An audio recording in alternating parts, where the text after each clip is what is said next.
Le cas Eden Hazard ne devrait-il pas servir d'exemple à Kylian Mbappé pour se raviser de quitter le PSG? Vos réponses seront attendues en commentaire à la fin. Ne ratez aucune info avec le journal du Mercato sur Afrique Sport. Nous débutons les amis par une jeune pépite togolaise du nom de Karim Derman qui a été officiellement présentée ce mardi 1er février par Feyenoord Rotterdam, club hollandais de première division où il va désormais évoluer. Après avoir signé son contrat quelques semaines plus tôt à Accra au Ghana, le jeune prometteur milieu de terrain a paraphé un bail jusqu'en 2026.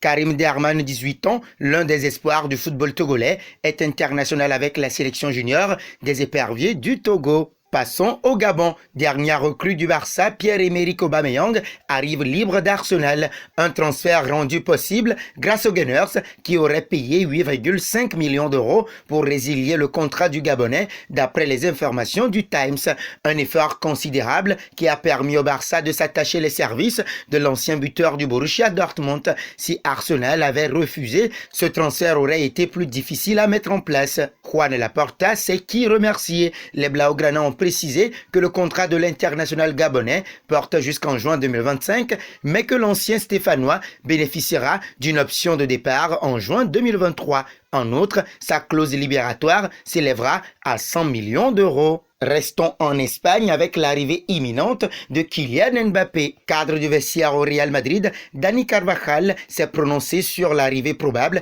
de Kylian Mbappé en Espagne la saison prochaine. C'est un très bon joueur. Il semble que son contrat se termine et qu'il pourrait porter notre maillot. Mais maintenant, nous ne devrions pas penser à lui autrement qu'essayer de bien le couvrir, a confié l'international espagnol dans un entretien accordé à Onda Cero, lié au PSG jusqu'en juin prochain.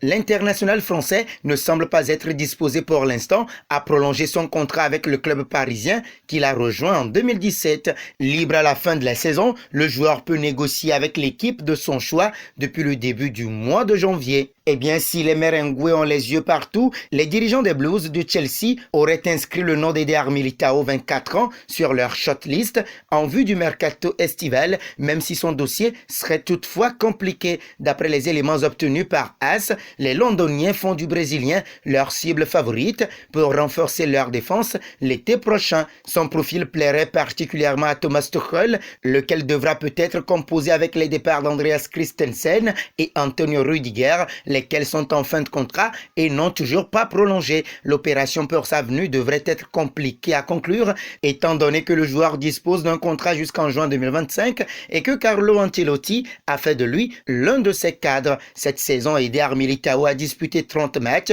toutes compétitions confondues, avec 2 buts et une passe décisive. Il avait été recruté pour 50 millions d'euros au FC Porto lors de l'été 2019.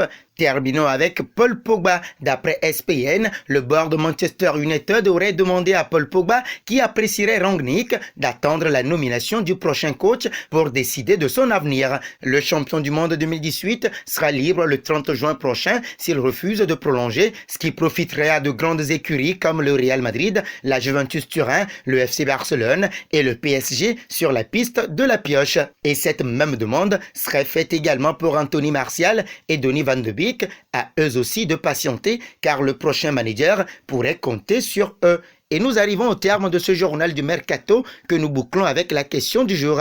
Le cas Eden Hazard ne devrait-il pas servir d'exemple à Kylian Mbappé pour se raviser de quitter le PSG? Vos réponses seront attendues en commentaire. En attendant, n'hésitez pas à vous abonner sur Afrique Sport pour ne rien manquer du football continental et international.